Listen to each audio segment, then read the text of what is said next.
এবার নীলুর ফোন ঘাটাঘাটি করে চাঞ্চল্যকর তথ্য হাতে লাগলো সূর্যর। হ্যাঁ বন্ধুরা, ভিডিওতে লাইক দিয়ে দেখতে থাকুন। সূর্য বলতে থাকে যে বা যারা ইচ্ছাকৃতভাবে ওই ছবিগুলো অনির দাদাভাইয়ের হাত অবধি পাঠিয়েছে, অবশ্যই তার সাথে তো কোনো রকম কোনো যোগাযোগ তো অবশ্যই নীলুর সাথে আছে।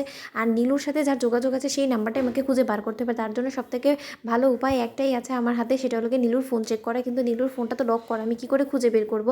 ওদিকে নীলুকে সূর্য বলতে থাকে, নীলু আমার তোমার একটা হেল্প চাই, জানো তো আমার ফোনের ব্যাটারিটা ডাউন হয়ে গিয়েছে আর আমার এক্ষুনি ইমার্জেন্সি একটা কল করতে হবে, আমি কি তোমার ফোনটা ইউজ করতে পারি? ওদিকে নীলু কোনোরকম কোনো কিছু না বুঝে শুনে নীলু বলতে থাকে, হ্যাঁ হ্যাঁ সূর্য, তো আমার যা কিছু আছে সেই সব কিছু তো তোমারই, তুমি আমাকে আবার পারমিশন নিচ্ছ কেন বলো তো? তুমি বরঞ্চ তুমি ফোনটা করে নাও। ওদিকে সূর্য এই সুযোগ নিয়ে ওর ফোন থেকে সব তথ্য বের করে ফেলে। ওদিকে ফোন অন করা মাত্রই সূর্য দেখতে পায় যে ওর সাথে কথা বলা সেই অপরিচিত লোকটার কল রেকর্ডিংটা শুনে সূর্য নিজের মোবাইলে ট্রান্সফার করে ফেলে। সূর্য বলতে থাকে যে এবার এই সকল প্রমাণ আমি সকলের সামনে ফাঁস করে দেবো। নীলু, শুধুমাত্র তোমার মুখের এবার স্বীকারোক্তিটা নেওয়ার পালা, শুধুমাত্র অতটুকুর জন্য আমাকে অপেক্ষা করতে হবে, কারণ আমি চাই না কোনো রকম কোনো দুর্ঘটনা ঘটে যাক রাইয়ের জীবনে, কারণ তার হলে আমি নিজেকে কোনোদিনও ক্ষমা করতে পারবো না। ওদিকে এই কথা বলতে না বলতে নীলু চলে আসে, এসে বলতে থাকে, কী ব্যাপার সূর্য, তোমার ফোন অন হয়ে গেলো যে? তুমি যে বললে যে তোমার ফোনে ব্যাটারি ডাউন হয়ে গেছে। ওদিকে সূর্য বলতে থাকে, এক্ষুনি চার্জে লাগিয়ে ব্যাটারিটা ঠিক করেছি, তার জন্যই আসলে এক্ষুনি অন হয়ে গিয়েছে।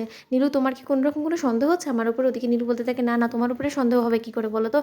আমার তো সব থেকে বেশি এটা ভেবে ভেবে ভালো লাগছে যে এখন আর যাই হোক না কেন তুমি আর দিদিভাইয়েরকে নিয়ে ভাববে না, তুমি এখন শুধুমাত্র আমাকে নিয়ে ভাববে, কারণ দিদিভাইয়ের তো বিয়ে হয়ে গেছে, তাই না?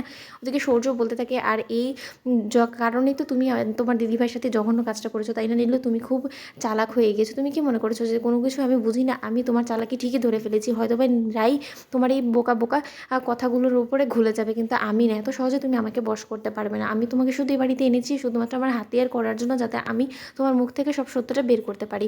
ওদিকে অ্যাডভোকেট দরজা ধাক্কাতে থাকে রাইদের বাড়িতে এসে। ওদিকে রাই দরজা ধাক্কানো মাত্রই রাই দরজা খুলে বলতে থাকে যে, কী হয়েছে, আপনি কি এখানে? অ্যাডভোকেট বলতে থাকে যে এখানে রায়পূর্ণা কি আছে, আমি রায়পূর্ণার সাথে একবার কথা বলতে চাই। ওদিকে অ্যাডভোকেট ডিভোর্স নোটিশটা রায়ের হাতে ধরিয়ে দিয়ে বলতে থাকে যে আপনাকে অনির্বাণ স্যার এই পেপারসটা পাঠাতে বলেছে, তাই আপনাকে পাঠিয়ে দিলাম। তখন এই কথা শুনে মাত্র রায় বলতে থাকে যে, ও আচ্ছা, অনির্বাণ সেন আমাকে ডিভোর্স নোটিস পাঠিয়েছে, ঠিক আছে, সে আমার কাছ থেকে মুক্তি চায়, তো তাহলে এই মুক্তিটা যত তাড়াতাড়ি সম্ভব আমি ওকে দিয়ে দিব। ওদিকে রায়ের বৌমনি বলতে থাকে, কী হয়েছে রায়, তুমি এরকম করে গোমরা মুখ করে কাঁদো কাঁদো চোখে এরকম করে বসে আছো কেন, কী হয়েছে, কিছু বলবে আমাকে?